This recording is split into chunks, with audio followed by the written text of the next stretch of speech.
তো দেখো ত্রিকোণমিতির একটি কোশ্চেন দেওয়া আছে sin θ গ্রেটার দেন cos θ হলে রুট আন্ডার, আচ্ছা আমি কোশ্চেনটা লিখছি। দেওয়া আছে root under 1 minus 2 sin θ cos θ plus root under 1 minus, আচ্ছা এখানে 2 একটা হবে 2 sin θ cos θ বাই হচ্ছে 2 tan θ বাই 2 tan θ। তো এক্ষেত্রে দেখো এটা কি হবে, তো সবাই আমরা কি জানি, সবাই জানি হচ্ছে সাইন স্কোয়ার থিটা প্লাস হচ্ছে কস স্কোয়ার থিটা কি হয়, এটা হচ্ছে 1। তো দেখো 1 মানে আমরা কি ভাবতে পারি, sine square theta plus cos square theta, তাহলে এটা হচ্ছে a square plus b square minus 2ab, এই সূত্রে পড়ে যাচ্ছে।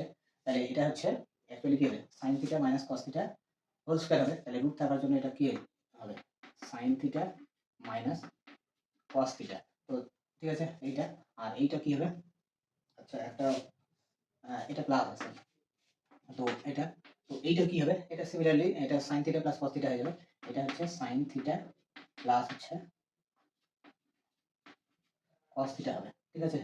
তো নিচে রয়েছে 2 tan থিটা, তাহলে 2 হচ্ছে tan থিটা, tan থিটাকে আমরা কি লিখতে পারি, sin থিটা বাই হচ্ছে cos থিটা। তো এই ক্ষেত্রে আমাদের cos ক্যান্সেল হয়ে গেল, তাহলে sin থিটা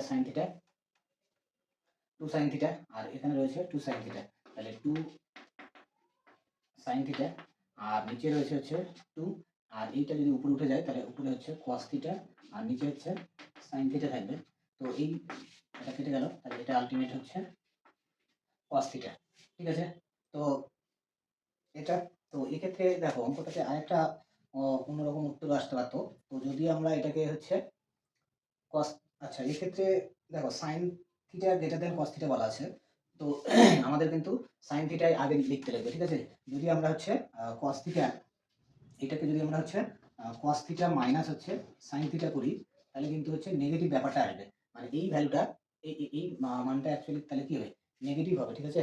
তো ওই জন্য এইটা কিন্তু অ্যাভয়েড করতে লাগবে, ঠিক আছে। নেগেটিভ আসলে রুটের মধ্যে নেগেটিভ হওয়া মানে হচ্ছে, রুটের মধ্যে নেগেটিভ হওয়া মানে হচ্ছে সেটা কাল্পনিক হয়ে যাবে, তো তার জন্য cos theta minus sin theta avoid করতে হবে।